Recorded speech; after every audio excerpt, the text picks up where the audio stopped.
पर चर्चा में आज सबसे पहले वो खबरें हम आपको दिखाएंगे जो आपको सुकून देंगी। तो राहत भरी खबर आई है ब्रिटेन से। पूरी दुनिया ओमिक्रॉन के बढ़ते ग्राफ को देखकर चिंता में है, परेशान है, लेकिन अब सवाल ये उठ रहा है कि क्या ओमिक्रॉन कोरोना के अंत की शुरुआत है? जी हाँ, सवाल ब्रिटिश मेडिकल काउंसिल के एक पूर्व वैज्ञानिक के आकलन के बाद उठा। दरअसल उन्होंने कहा है कि ओमिक्रॉन कोरोना के डेल्टा वेरिएंट की तुलना में कम घातक है और हो सकता है कि ओमिक्रॉन के साथ ही कोरोना का खात्मा भी हो जाए।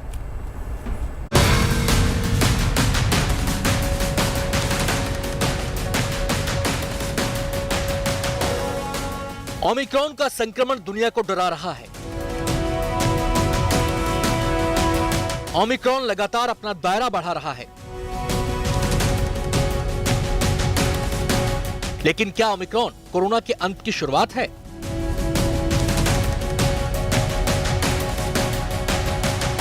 ओमिक्रॉन की टेंशन और तीसरी लहर की आशंकाओं के बीच राहत की खबर ब्रिटेन से आई है। एक ब्रिटिश एक्सपर्ट ने जो आकलन किया है उसका निचोड़ ये है कि ओमिक्रॉन कोरोना के अंत की शुरुआत हो सकता है। मतलब ओमिक्रॉन के साथ ही कोरोना दुनिया से रुखसत हो जाएगा। किसने कही है ये बात, इसके पीछे आधार क्या है, बारी बारी से सब आपको बताते हैं। ब्रिटिश मेडिकल काउंसिल के पूर्व वैज्ञानिक का दावा। डॉक्टर राम एस उपाध्याय ने दी राहत भरी जानकारी। फेफड़ों में धीमी गति से पहुंचता है ओमिक्रॉन। फेफड़ों में ओमिक्रॉन की रफ्तार डेल्टा से 10 गुना कम। ओमिक्रॉन के खिलाफ एंटीबॉडी जल्दी एक्टिव होती है, पहले से बीमार लोगों को खतरा ज्यादा। जो दावा किया गया है उसके मुताबिक जहां डेल्टा वेरिएंट फेफड़ों में पहुंचकर नुकसान पहुंचाता है, वहीं ओमिक्रॉन श्वास नली में रुककर अपनी संख्या को बढ़ाता है। ओमिक्रॉन जब तक फेफड़ों में पहुंचता है तब तक इसकी स्पीड 10 गुना कम हो जाती है, इसलिए मरीज को ऑक्सीजन सपोर्ट की जरूरत नहीं पड़ती। जब से ओमिक्रॉन ने दस्तक दी है तब से ये बात अलग अलग एक्सपर्ट्स ने कही है। कई अध्ययनों में कही गई है कि ये डेल्टा से ज्यादा संक्रामक तो है, लेकिन घातक उतना नहीं है। लंदन के इंपीरियल कॉलेज की स्टडी ने भी राहत भरी तस्वीर पेश की थी। इस स्टडी में कहा गया था कि ओमिक्रॉन डेल्टा से कम घातक है। डेल्टा के मुकाबले ओमिक्रॉन संक्रमितों को 50 से 60% कम अस्पताल में भर्ती होने की जरूरत पड़ेगी। ये शोध, ये दावे राहत देते हैं, उम्मीदों को मजबूत करते हैं, लेकिन ये बात हमेशा ध्यान रखनी होगी कि वायरस के व्यवहार को लेकर कोई भी दावा अंतिम वाक्य नहीं होता। ओमिक्रॉन को लेकर दुनिया भर में लगातार शोध हो रहे हैं। ऐसे में सावधानी बेहद जरूरी है। कोविड प्रोटोकॉल का पालन बेहद जरूरी है। Bureau report, good news today. जी हाँ, क्योंकि अभी ओमिक्रॉन को लेकर किसी भी तरह की क्लैरिटी नहीं है। दावे कई किए जा रहे हैं, कई एक्सपर्ट्स कह चुके हैं ये संक्रामक तो ज्यादा है, यानी कि बहुत तेजी से फैलता है, लेकिन घातक कम है। वैसे ये दावे राहत आपको देंगे, लेकिन केवल इनके भरोसे हम किसी भी किस्म की लापरवाही नहीं कर सकते, क्योंकि दूसरी लहर को कभी मत भूलिएगा। हमारी तैयारी हमेशा पूरी रहनी चाहिए। बिल्कुल सही कहा सुनीता। देखिए, दिल्ली में कोरोना के खिलाफ युद्ध स्तर पर तैयारियां की जा रही हैं। बाकायदा राज्य सरकारें तैयारियां कर रही हैं। वजह यह कि राजधानी में कोरोना के मामलों में फिर से उछाल देखा जा रहा है। ऑक्सीजन हो, दवा हो या फिर बेड्स हो, हर मोर्चे पर इंतजाम सरकार की तरफ से पुख्ता किए जा रहे हैं, जो ये भरोसा जगाते हैं कि जंग में जीत हमारी ही होगी।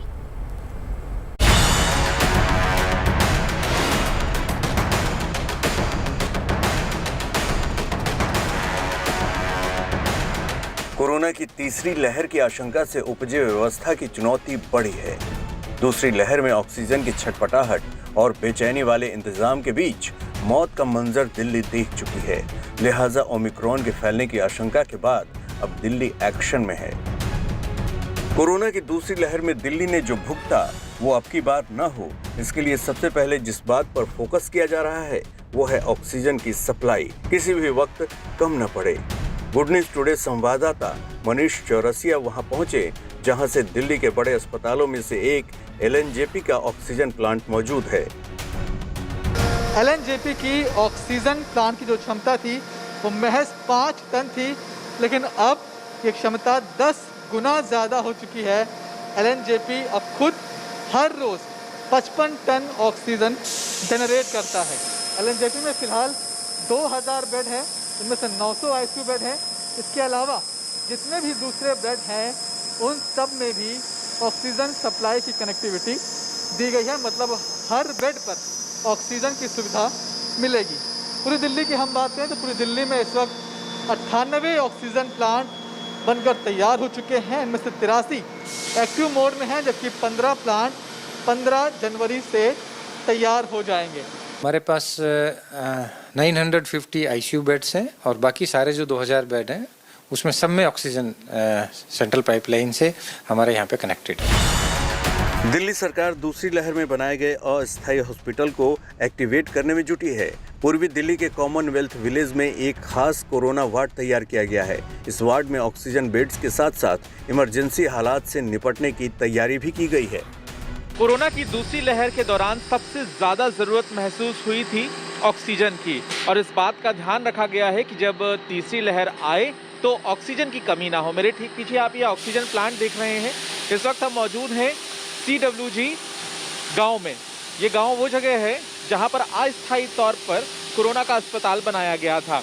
और बता दें कि इस तरह के जो ऑक्सीजन प्लांट है वो बड़ी संख्या में यहाँ पर तैयार किए गए हैं। 4 ऐसे ऑक्सीजन प्लांट इस पूरे एरिया में लगाए गए हैं जो 24 घंटे लगातार 300 बेड्स पर ऑक्सीजन मुहैया कराएंगे।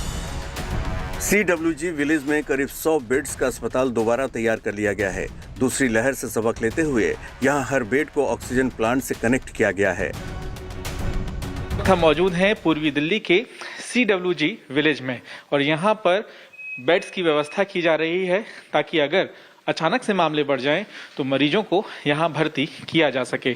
साथ ही आप ये तस्वीर देख रहे हैं, ऑक्सीजन की कमी सबसे बड़ी समस्या बनी थी दूसरी लहर के दौरान, इसलिए खास तौर से ऑक्सीजन सिलेंडर को भी यहाँ पर मुहैया कराया गया है। और ये जो आप बेड्स देख रहे हैं, हर बेड के साथ आपको यहाँ पर ऑक्सीजन प्लांट से भेजा गया कनेक्शन भी नजर आ जाएगा, ऑक्सीजन कंसंट्रेटर भी नजर आ जाएगा। अगर आप ये देखेंगे तो ये ऑक्सीजन पाइपिंग्स हैं और ये oxygen pipe directly patient bed तक आई हुई है, ताकि जिस पेशेंट को 24 आवर ऑक्सीजन है तो हमें फिलिंग ऑफ ऑक्सीजन सिलेंडर के ऊपर 100% डिपेंडेंट ना रहना पड़े।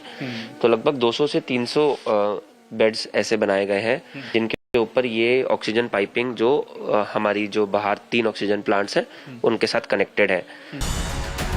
पहली और दूसरी कोरोना लहर के दौरान Commonwealth Games village, Shehnai banquet hall, Yamuna sports complex और रामलीला मैदान जैसी जगहों पर अस्थायी कोरोना अस्पताल बनाए गए थे। इन अस्थायी अस्पतालों ने कोरोना संकट के दौरान अच्छा काम किया, लेकिन ऑक्सीजन जैसी जरूरतों से निपटने के दौरान सारे के सारे किए कराए पर पानी फिर गया। दिल्ली सरकार इसी मंजर को फिर से आने देना नहीं चाहती। दिल्ली के उपराज्यपाल DDMA की मीटिंग कर चुके हैं। स्कूल कॉलेज बंद कर दिए गए हैं। ओमिक्रॉन बीमारों पर पूरी तरह से नजर रखी जा रही है। बावजूद इसके दिल्ली में ओमिक्रॉन तेजी से फैल रहा है। लिहाजा सरकारी व्यवस्था से पहले आप अपनी व्यवस्था दुरुस्त कर लें। घर से जब भी निकले मुंह पर मास्क हो और 2 गज की दूरी हो। वैसे बूस्टर डोज भी आ चुका है, तो पैनिक ना हो, दिल्ली तैयार है। मनीष चौरसिया के साथ Pankaj Jain, Delhi good news today. वैसे तैयारियां मुंबई में भी जोरों से चल रही हैं ताकि किसी भी आपात स्थिति से निपटा जा सके। कोरोना के खिलाफ वैक्सीन सबसे मजबूत कवच है और इसीलिए मुंबई के धारावी में विशेष वैक्सीनेशन अभियान चलाया जा रहा है। दूसरी लहर में कोरोना का हॉटस्पॉट बने धारावी में हालत बेकाबू हो गई थी। लिहाजा राज्य सरकार और BMC की कोशिश है कि ज्यादा से ज्यादा लोगों को जल्द से जल्द वैक्सीन की सुरक्षा कवच लगाई जाए। इसके लिए अब मोबाइल वैक्सीनेशन कैंप लगाए जा रहे हैं।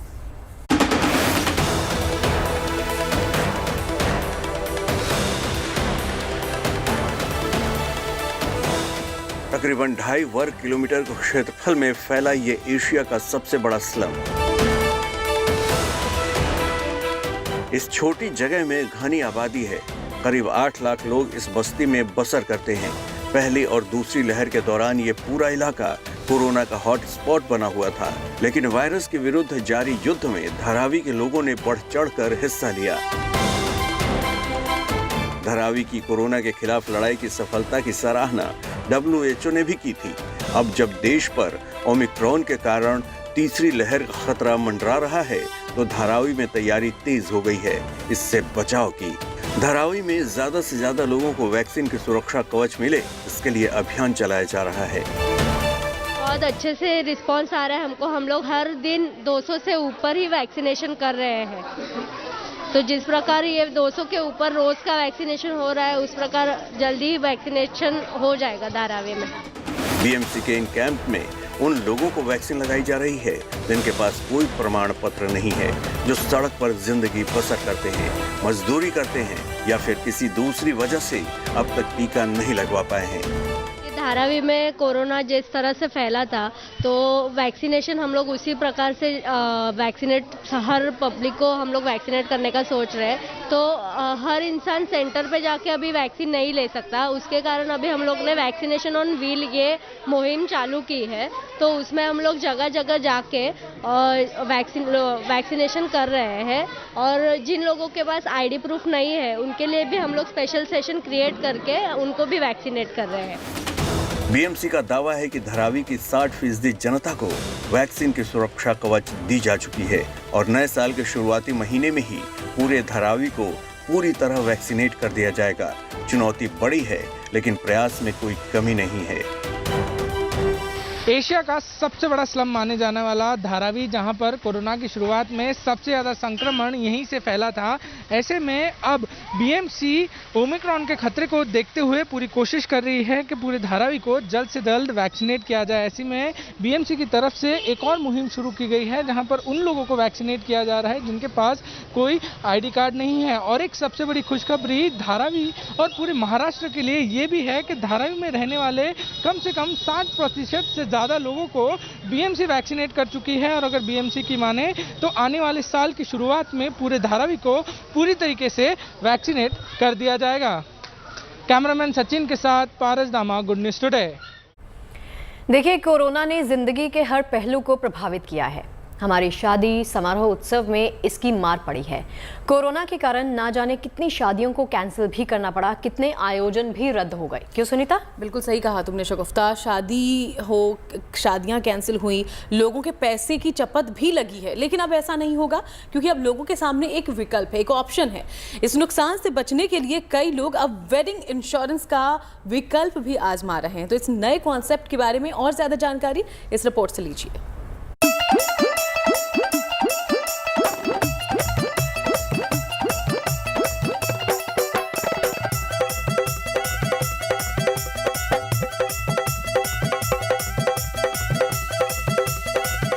ओमिक्रॉन वेरिएंट की वजह से सार्वजनिक कार्यक्रमों पर रोक लग गई है, तो शादी ब्याह जैसे आयोजनों के लिए भी मेहमानों की लिमिट तय की गई है। लेकिन अगर इसका कहर बढ़ा तो फिर मुमकिन है कि शादियों को टालना भी पड़ जाए। ऐसे में शादी से जुड़े काफी सारे खर्चे हो जाने से लोगों को काफी नुकसान भी होता है। जिस तरह से ओमिक्रॉन के केस बढ़ रहे हैं, उससे जनवरी और फरवरी में शादियों के पीक सीजन में कोरोना का ये नया वेरिएंट रंग में भंग डाल सकता है। इसका असर ज्यादा फैला तो फिर शादियों को कैंसिल तक करने की नौबत आ सकती है। अगर ऐसा हुआ तो फिर वेडिंग इंश्योरेंस ही लोगों के नुकसान की भरपाई करने का काम कर सकता है। कुल बीमा रकम का 0.7% से लेकर 2% तक बतौर प्रीमियम चुकाना होगा। मिसाल के तौर पर 10 लाख रुपए के वेडिंग इंश्योरेंस के लिए 7,500 से 15,000 रुपए तक का प्रीमियम देना होगा। इसके बाद बात आती है कि वेडिंग इंश्योरेंस में क्या क्या कवर होता है। एक वेडिंग इंश्योरेंस शादी रद्द होने या किसी दूसरे नुकसान के मामले में भारी खर्चों को कवर करता है। बीमा पॉलिसी मोटे तौर पर अलग अलग हालात में 4 सेगमेंट्स को कवर करती है, जिसमें शामिल है देनदारियों की कवरेज, जिसमें दुर्घटनाओं या चोट की वजह से शादी के आयोजन के दौरान तीसरे पक्ष को होने वाला नुकसान कवर होता है। कैंसिलेशन कवरेज में शादी के अचानक रद्द होने पर होने वाला नुकसान कवर किया जाता है। संपत्ति को हुए नुकसान की भरपाई की जाती है। व्यक्तिगत दुर्घटना सेक्शन में दुर्घटनाओं की वजह से दुल्हा या दुल्हन के अस्पताल में भर्ती होने का खर्च शामिल है। वेडिंग इंश्योरेंस शादी के रद्द होने से लेकर आग लगने या चोरी की वजह से हुए नुकसान के मामले में कवरेज देता है। जब एक शादी रद्द हो जाती है तो इसमें जो खर्चे होते हैं उनमें शामिल है केटरिंग, बैंक्वेट, ट्रैवल एजेंसियां, होटल के कमरे की बुकिंग, संगीत और सजावट, शादी के सेट की लागत के लिए दिया गया एडवांस। इसके साथ ही शादी के कार्ड की छपाई की लागत भी इस खर्च में शामिल है। लेकिन इस क्लेम को हासिल करने के लिए इसके दायरे में आने वाले सभी कवर के बारे में बीमा कंपनी को तुरंत जानकारी देना जरूरी है, जिससे वो मंडप में हुए नुकसान का भी हाथों हाथ जायजा ले सके और इसके बाद ही बीमा कंपनी अपनी जांच पड़ताल करके क्लेम को मंजूरी देती है। Bureau report, good news today. और अब रुक करते हैं देवभूमि उत्तराखंड का, जहां आज सौगातों की बौछार हुई है। नए साल से पहले प्रधानमंत्री नरेंद्र मोदी ने राज्य को कई गिफ्ट्स दिए। पीएम ने आज कई योजनाओं का लोकार्पण किया तो कई परियोजनाओं का शिलान्यास भी किया। जी हाँ, 17,500 की 23 परियोजनाओं की सौगात आज उत्तराखंड को प्रधानमंत्री ने दी है। प्रधानमंत्री ने आज ऋषिकेश में एम्स के सैटेलाइट सेंटर की भी आधारशिला रखी और इन योजनाओं से उत्तराखंड के विकास को नई रफ्तार मिलेगी।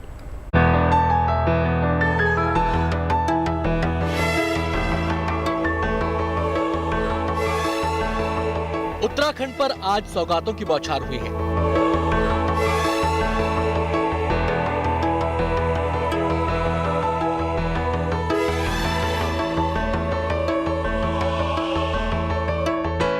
नए साल से ठीक पहले उत्तराखंड को आज एक और भव्य कार्यक्रम में एक साथ कई तोहफे मिले। प्रधानमंत्री ये सौगातें देने खुद उत्तराखंड के हल्द्वानी पहुंचे।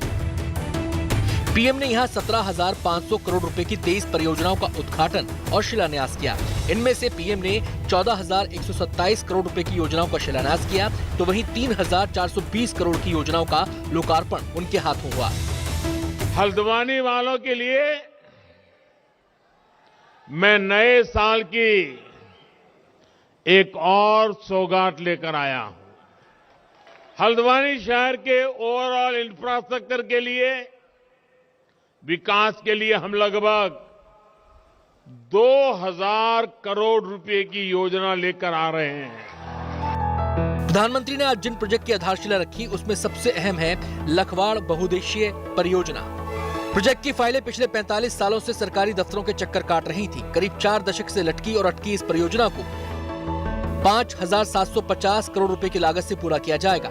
इससे 34,000 हेक्टेयर भूमि की सिंचाई होगी, 300 मेगावाट जल विद्युत उत्पादन होगा। उत्तराखंड, यूपी, हरियाणा, दिल्ली, हिमाचल प्रदेश और राजस्थान को पेयजल की आपूर्ति होगी। आज यहां उत्तराखंड में जिस लखवाड़ प्रोजेक्ट का काम शुरू हुआ है उसका भी यही इतिहास है। आप सोचिए साथियों, उत्तराखंड में आज जो यहां लोग बैठे हैं उनके 4 दशक बीत गए होंगे। 46 साल बाद, 46 साल बाद हमारी सरकार ने इसके काम का शिलान्यास किया है। उत्तराखंड में स्वास्थ्य सेवाओं के सुधार पर पीएम मोदी का फोकस रहा है। राज्य में बड़े अस्पताल और मेडिकल कॉलेज को लेकर तेजी से काम हो रहा है। इसी के तहत आज प्रधानमंत्री मोदी ने उधम सिंह नगर जिले में एम्स ऋषिकेश के सैटेलाइट सेंटर की आधारशिला भी रखी। इसका निर्माण 500 करोड़ रुपए की लागत से होगा। इतना ही नहीं, पिथौरागढ़ में जगजीवन राम सरकारी मेडिकल कॉलेज की भी आधारशिला पीएम के हाथों रखी गई। दोनों अस्पतालों के बन जाने से स्थानीय स्तर पर बेहतर चिकित्सा सुविधा मिलेगी। कुमाऊं तराई समेत उत्तर प्रदेश के सीमावर्ती जिलों को काफी फायदा होगा।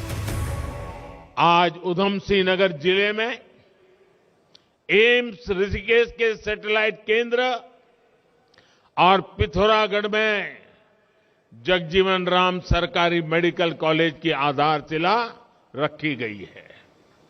इन दोनों अस्पतालों से कुमाऊं और तराई क्षेत्रों के लोगों को बहुत मदद मिलेगी। अल्मोड़ा मेडिकल कॉलेज को भी जल्द शुरू करने के लिए तेजी से काम चल रहा है। जाहिर है, पानी, घर, सड़क, स्वास्थ्य, उद्योग और स्वच्छता से जुड़ी ये परियोजनाएं देवभूमि के विकास को रफ्तार देंगी। इन परियोजनाओं की सौगात न सिर्फ देवभूमि को उन्नति की नई ऊंचाई छूने की राह पर ले जाएगी, बल्कि आम लोगों का जीवन आसान और सुविधाजनक बनेगा। Bureau report, good news today. और चलिए अब लिए चलते हैं आपको अयोध्या। राम मंदिर निर्माण के साथ ही राम नगरी का कायाकल्प भी तेजी के साथ होने लग गया है। कई प्रोजेक्ट्स पर काम चल रहा है, जिसमें अयोध्या रेलवे स्टेशन के रीडेवलपमेंट का काम भी जारी है। बिल्कुल सही कहा। पूरे देश को बेसब्री से इंतजार है कि अयोध्या में जल्द से जल्द वो पहुंचकर भगवान राम के दर्शन कर सकें। तो रेलवे स्टेशंस भी अब 2 साल बाद अपने नए रूप में कैसा दिखने वाला है, और स्टेशन ही नहीं बल्कि पूरी अयोध्या नगरी कैसे इसके साथ बदलेगी, इसकी एक झलक आज हम आपको दिखाते हैं। तो देखिए बदलती अयोध्या पर ये ग्राउंड रिपोर्ट।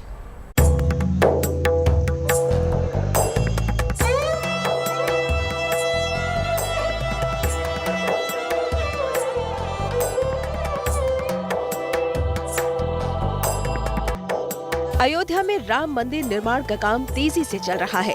यही नहीं, जब राम मंदिर बनकर तैयार हो तो अपने आराध्य के दर्शन के लिए आने वाले भक्तों के लिए भी अयोध्या को तैयार किया जा रहा है।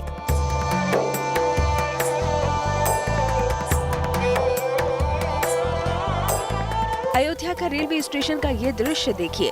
यहाँ छोटा सा राम मंदिर समान मॉडल तैयार किया गया है।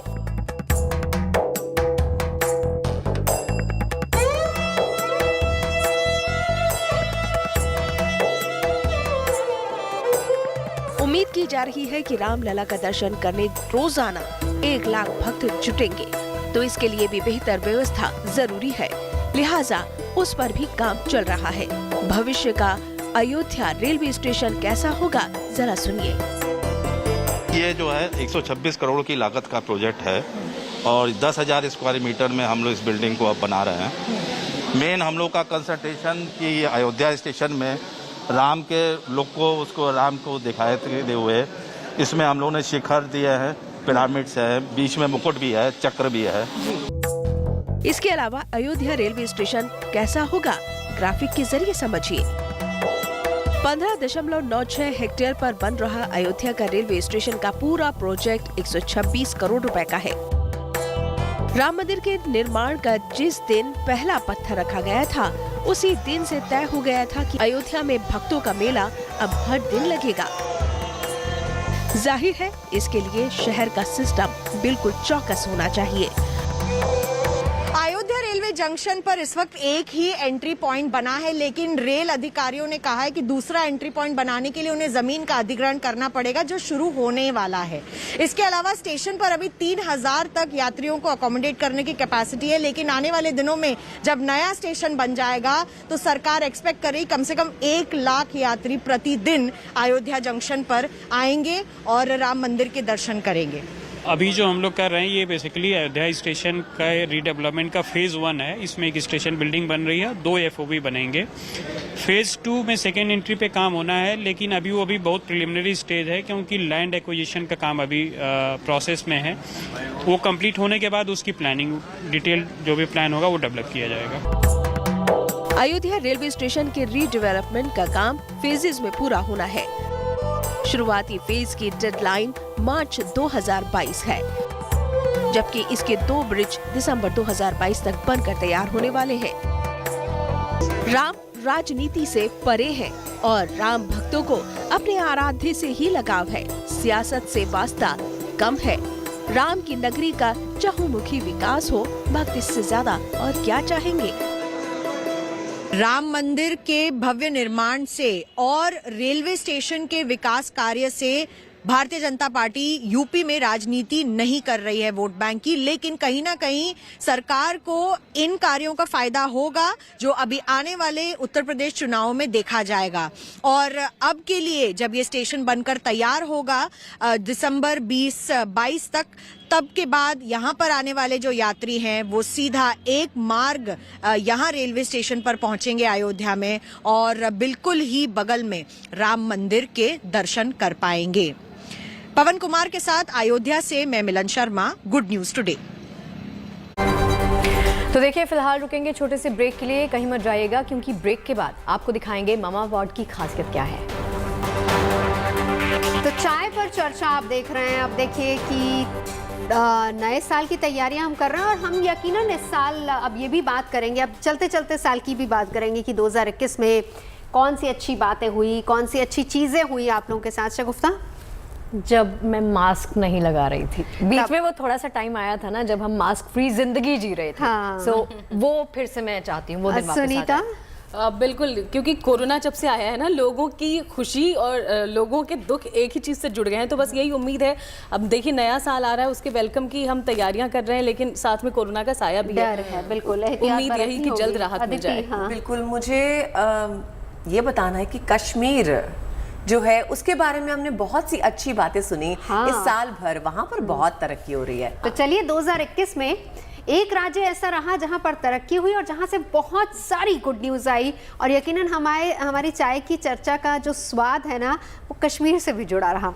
हम आपको लिए चलते हैं कश्मीर फिर से, क्योंकि वहां पर बदलाव की बयार बह रही है। उधमपुर और पुलवामा में किस तरीके से लोगों की जिंदगी बदल रही है, हम उसकी एक झलक आपको दिखाएंगे। उधमपुर में महिलाओं के लिए विशेष ट्रेनिंग सेंटर चलाया जा रहा है और महिलाओं को आत्मनिर्भर बनाने की कोशिश हो रही है।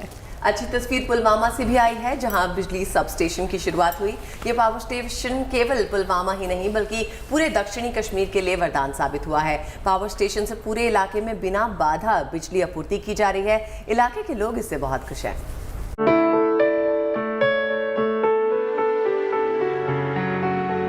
जम्मू कश्मीर में फिजा बदल रही है और बदलते कश्मीर की तस्वीर लगातार सामने आ रही है। बदलाव का एक रूप राज्य के उधमपुर में भी दिखाई दे रहा है।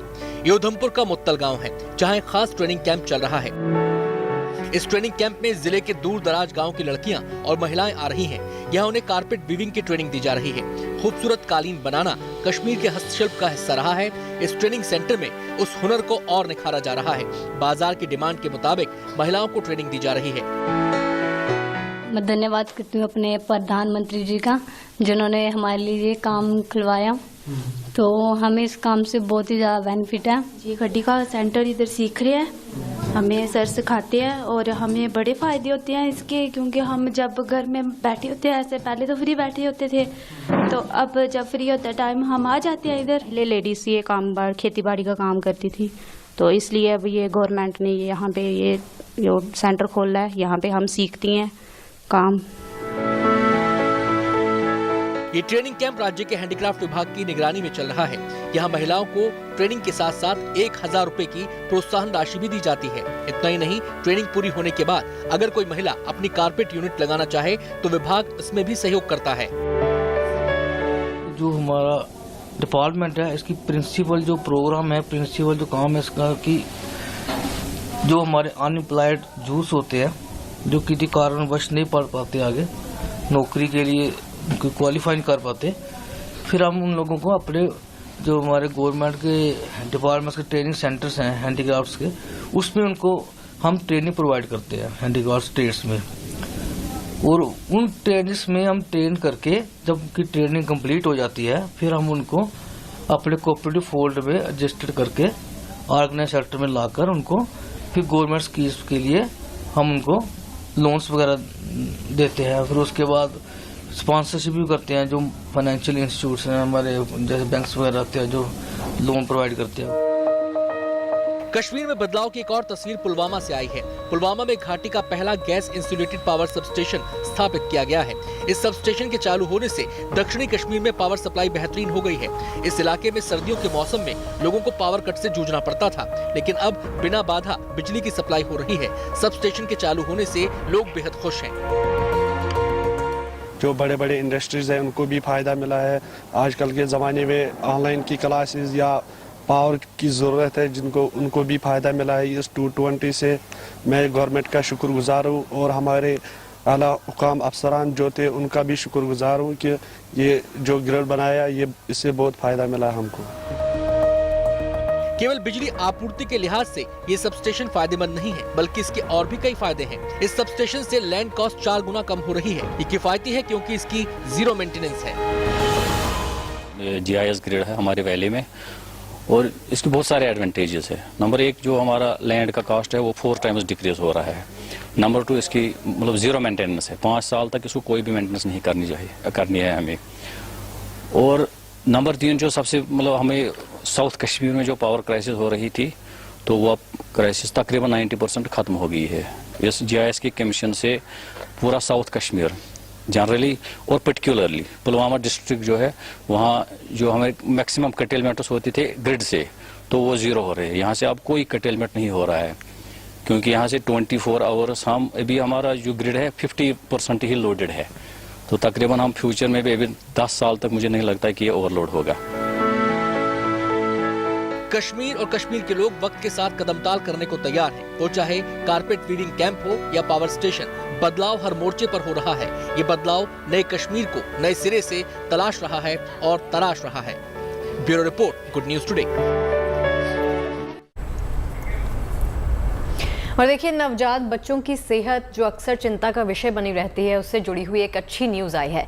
बच्चों की सेहत हर माँ की सबसे बड़ा चिंता रहती है। ऐसे में जब जन्म के समय बच्चा कमज़ोर होता है, वज़न कम होता है, तो माँ परेशान हो जाती है। बच्चे को सीने से दूर करके माँ को उसे इंक्यूबेटर में रखने के लिए देना पड़ता है। आगे की कहानी सुनीता बताएंगी। बिल्कुल, लेकिन अब ऐसा नहीं होगा शगुफ्ता, क्योंकि ये हम नया साल जो जिसका बेसब्री से इंतज़ार कर रहे हैं, ये अच्छी खबर इस नए साल से भी हमें एक तरीके से आगे बढ़ने को और हमें प्रोत्साहित करती है, क्योंकि एक खास जैकेट तैयार किया गया है। इससे कोई भी कमज़ोर नवजात हर वक्त अपनी माँ के गले से ही लगा रहेगा। उसे इंक्यूबेटर में नहीं रखना होगा, बल्कि बच्चा सुरक्षित भी होगा। कैसे?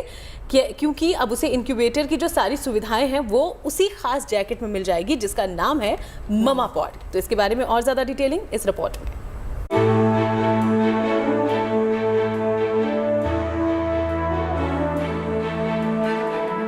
गाउन जैसे दिख रहे इस कपड़े को ऐसा वैसा समझने की भूल ना करें। ये कोई आम जैकेट नहीं। इसे किसने बनाया, क्यों बनाया, ये हम आपको आगे बताएंगे। पहले ये समझिए कि ये चीज क्या है। कई बच्चे वक्त से पहले पैदा होते हैं, प्रीमैच्योर होते हैं, तो उन्हें अस्पताल के इंक्यूबेटर में रखा जाता है, जो बिजली से चलता है, जिसमें बच्चों को कृत्रिम गर्मी दी जाती है। बस इतना समझ लीजिए, ये एक ऐसा प्राकृतिक इंक्यूबेटर है जो बच्चे को माँ के सीने से लगाए रखेगा और माँ के शरीर की गर्मी बच्चे को सुरक्षित रखेगी।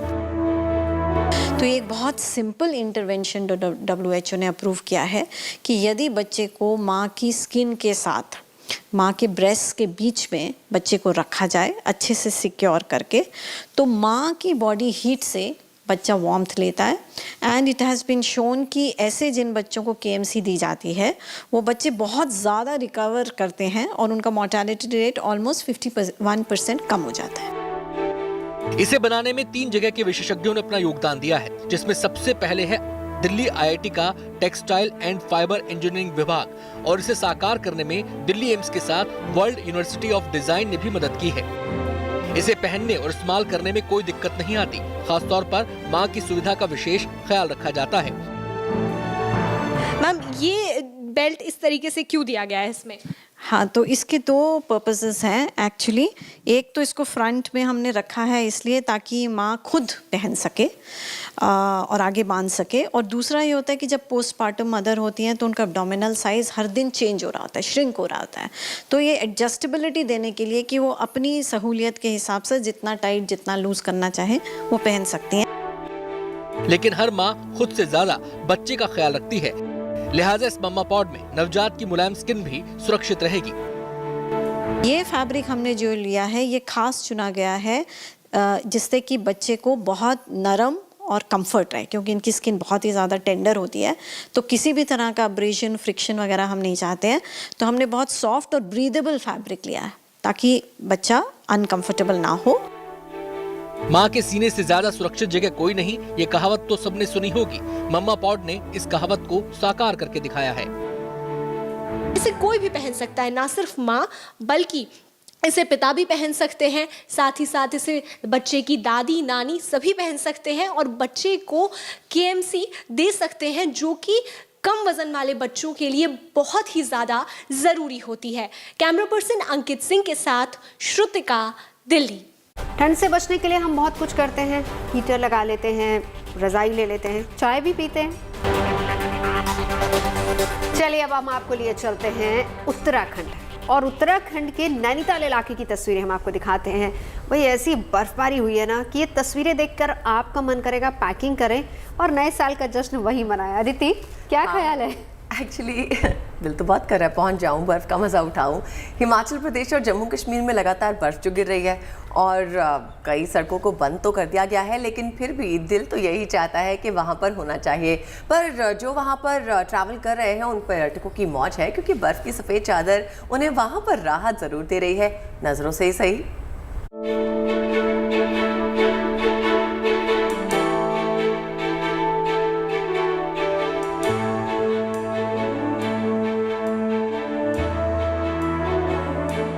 नैनीताल की हरी भरी वादियां बर्फ से लदकर अब सफेद हो गई हैं। बुधवार की रात से ही मौसम ने ऐसी करवट ली कि तापमान 0 से नीचे चला गया और आसमान से सिर्फ बर्फ गिरने लगी। बर्फ गिरते ही नए साल का जश्न मनाने नैनीताल पहुंचे पर्यटकों की मानो चांदी हो गई। हर तरफ बर्फ ही बर्फ देखकर सैलानी खुश हो गए और बर्फ के गोलों से खेल शुरू हो गया। बहुत अच्छा लग रहा है और बहुत मजा आ रहा है। मैंने लाइफ में फर्स्ट टाइम बर्फ देखी है और मैं फुल एंजॉय कर रही हूँ।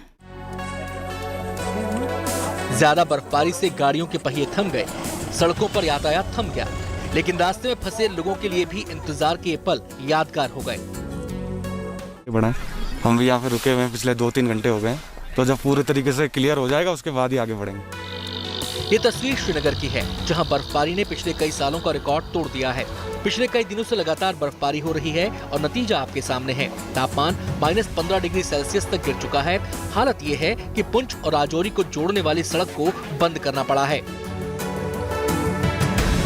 तिब्बत सीमा से लगे उत्तराखंड में टिहरी के गंगे गांव का भी कुछ यही हाल है। कड़ाके की इस ठंड में देश के कई हिस्से बर्फिस्तान हो चुके हैं। नैनीताल से लीला सिंह, पुंछ से राही कपूर के साथ Krishna Govind Kanswal, Tehri Garhwal, good news today. वैसे सर्दी को लेकर लोग अलग अलग तरीके से रिएक्ट करते हैं। कुछ लोगों को सर्दी बहुत पसंद है, वो मौसम का भरपूर आनंद लेते हैं, जैसे कि मेरे जैसे लोग। तो कुछ लोग हैं जो सर्दी के नाम से कांपते हैं। वैसे सर्दी में जितनी गर्माहट की जरूरत हम इंसानों को होती है शगुफ्ता, उतनी ही जानवरों को भी होती है। ये है मुद्दे की खास तैयारी हुई है क्या? ये है मुद्दे की बात। देखिए सुनीता, दरअसल वजह यह है कि जू में सर्दियों के दौरान जानवरों के लिए खास इंतजाम किए जाते हैं। इंदौर और जयपुर चिड़ियाघर की तस्वीरें हम आपको दिखाएंगे, जहां जानवरों को सर्दी में गर्मी का एहसास किस तरह से करवाया जाता है। इन तस्वीरों के जरिए देखिए। ब्लैक पाइथन, बर्मिस पाइथन, अजगर आराम फरमाते आपने कभी इन्हें इस तरह शायद ही देखा हो। दरअसल ठंड का मौसम है, सर्द हवाएं हैं, हमसे आपसे ही सर्दी सहन नहीं होती। ये तो जानवर हैं, लेकिन जिस तरह से जीव जंतु आराम फरमा रहे हैं, रिलैक्स हैं, ये महसूस किया जा सकता है कि भीषण ठंड के मुश्किल दिनों में ये मन ही मन जरूर इंदौर के कमला नेहरू प्राणी संग्रहालय को दुआएं दे रहे होंगे। यहाँ चिड़ियाघर के जानवरों को ठंड से बचाने के लिए कई तरह के इंतजाम किए गए हैं। सर्दी में भी जानवरों को कोई दिक्कत ना हो, इसके लिए खास तैयारियां की गई हैं। सांपों के लिए हीटिंग पैड हैं, ब्लैंकेट्स और ब्लोअर के इंतजाम किए गए हैं। वहीं कछुओं के लिए भी इंतजाम कुछ कम नहीं। कछुओं के लिए घास, हीटर और ब्लैंकेट्स लगाए गए हैं। बाघों की बात करें तो उनके पिंजरे में हीटर बल्ब लगाए गए हैं। खास बात यह है कि रात में पिंजरे ढक दिए जाते हैं ताकि जानवरों को शीतलहर से बचाया जा सके। इन इंतजामात से चिड़ियाघर के कर्मचारी जहां सुकून महसूस कर रहे हैं, वहीं यहां आने वाले पर्यटक इन उपायों को देखकर खुशी से फूले नहीं समा रहे। इंदौर का जू बहुत अच्छा लगा, सफाई बहुत अच्छी है, जानवरों का ध्यान बहुत अच्छे से रखा जा रहा है और लोगों को इंटरेस्ट आ रहा है क्योंकि यहाँ पे नए नए जानवर आए हैं और वो दिख रहे हैं। ठंड के लिए हीटर्स लगाए हुए हैं, तो those are like very good for these animals. Jaipur में भी कुछ ऐसी ही राहत भरी तस्वीरें सामने आई हैं, जहां आराम फरमाते जानवरों को देखा जा सकता है। यहां भी जानवरों को ठंड से बचाने के लिए हीटर्स लगाए गए हैं। सच यही है कि ठंड में सिर्फ इंसान ही परेशान नहीं होता, जानवर भी परेशान होते हैं। ठंड में इंसान खुद का ख्याल रखे, ये अच्छी बात है, लेकिन इससे भी अच्छी बात यह है कि इंसान अपना ख्याल रखने के साथ बेजुबानों का भी ख्याल रख रहा है। Bureau report, good news today. पिंजरे को तोड़ के जो सोशल मीडिया के जरिए स्टूडियो में आ गई वो है शगुफ्ता। ये इंस्टाग्राम वाला अपडेट था, लेकिन बाकी लोगों का इंस्टाग्राम अपडेट जल्दी देख लीजिए। वक्त जरूर बदलेगा, पर तेरी ये गंदी शक्ल कभी नहीं बदलेगी। एक्सक्यूज मी, आपको इंस्टाग्राम चलाना आता है? नहीं, लेकिन काम कर, तू चला ले, मैं पीछे बैठती हूँ। मजा आएगा। No no no no. खुद की जान खतरे में डालना, शादी करना, आ बैल मुझे मार, पत्नी से पंगा लेना, दीवार से सर फोड़ना, पत्नी को समझाना, 4 दिन की चांदनी फिर अंधेरी रात, पत्नी कमाई कैसे वापस आना, दुश्मनी निभाना, दोस्तों की शादी करवाना, पाप की सजा मिलना, शादी हो जाना, ओखली में सिर देना, शादी के लिए हाँ करना, शादी के फोटो देखना, गलती का पछताना, शादी करना, बिना अपराधी सजा पाना, साड़ी याद घरवाली। ये स्कीम दूल्हे को बताई जाती है पर दी नहीं जाती। 11, 12, बस करो करो करो और करो।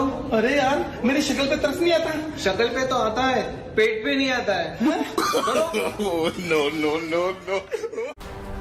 चाय पे चर्चा में अभी के लिए बस इतना ही। और हाँ, मेरी तरफ से आप सभी को हैप्पी न्यू ईयर, क्योंकि अब मैं आपसे 2022 में मिलूंगी। कुल मिला जुलाकर अदिति जो है वो अपना सेलिब्रेशन आज से ही शुरू करने वाली है। आप भी देर मत करिए, शुरू हो जाइए। देखिए कोई बात नहीं, टेंशन मत लीजिए। अपने चाय वाले दर्शकों के साथ मैं कल मनाऊंगी नया साल, नवजोत के साथ भी मनाऊंगी, और चाय वाली दोस्ती तो ऐसी चलती रहेगी। शगुफ्ता बिल्कुल, हमारी तुम्हारी चाय वाली दोस्ती और हमारे दर्शकों के साथ। तो चाय से शुरू, चाय पे खत्म, बातें, खबरें, दोस्ती, ये सारा सिलसिला यूं ही चलता रहेगा। कल फिर मिलेंगे गुड न्यूज टुडे पर।